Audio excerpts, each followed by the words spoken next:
Sénat, nous constatons que les leaders politiques que vous êtes et candidats à l'élection présidentielle ont été molestés par la gendarmerie. Quelles sont vos impressions à chaud par rapport à cette situation? Mais nous sommes scandalisés par le fait que nous sommes ici au Sénat et c'est la maison du peuple qui est ouverte à tous et il n'y a aucune raison pour que les choses se soient passées comme nous l'avons vu. Donc nous avons un message précis. Nous désapprouvons la manière dont les lois se font et se défont en catimini.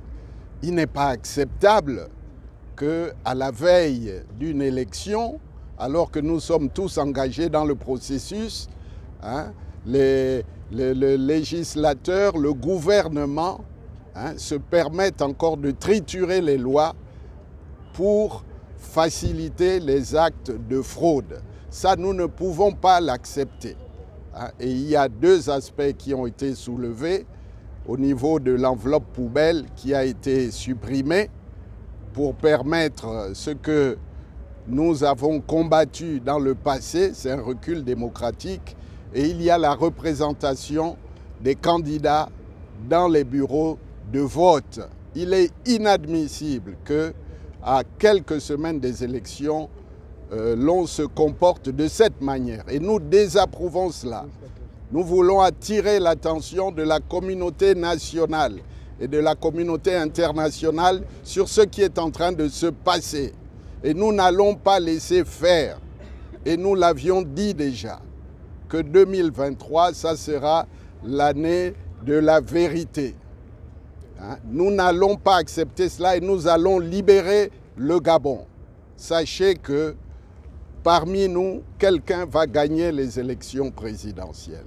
Et nous demandons au peuple, puisque nous sommes les candidats du peuple, de se mobiliser parce que c'est eux qui ont le pouvoir de défaire cette oligarchie qui pille, qui ruine le Gabon et qui nous emmène vers les décombres. Nous faisons cela pour nos enfants, nous faisons cela pour vous, pour que vous puissiez conquérir la liberté, pour que chacun puisse retrouver des opportunités dans ce pays. C'est cela le sens de notre combat. Ce n'est pas un combat individuel de Alexandre Barrault-Chambrier, de Paulette Missambo, ou de Ndong Sima, ou de Mike Joktan, ou de Bertrand Zibi. Vous voyez, nous sommes tous là réunis. Et c'est une image très forte avec notre président, François Ndongo-Biang, le président d'Alternance 2023. Nous sommes venus vous dire que nous n'allons plus accepter certaines choses et que nous mettrons tout en œuvre pour mettre en échec ces comportements de voyous, ce gangstérisme politique qui n'a que trop duré. À cette allure, est-ce que vous croyez que nous pouvons avoir des élections apaisées? Mais en tout cas, les élections, de toute façon, elles auront lieu. Elles auront lieu et nous ferons tout pour que nos droits soient préservés et que celui qui gagne soit proclamé vainqueur. Nous n'allons pas permettre qu'un candidat qui s'est déclaré, qui a fait sa pré-campagne aux frais de l'État, se lève comme ça un beau matin et continue à changer les règles, alors que nous sommes déjà candidats sur une loi, sur une règle. On ne change pas les règles du jeu en cours de match. Et nous allons le battre. Je vous dis, Ali Bongo sera défait. Il sera défait. Et nous aurons l'alternance et le changement.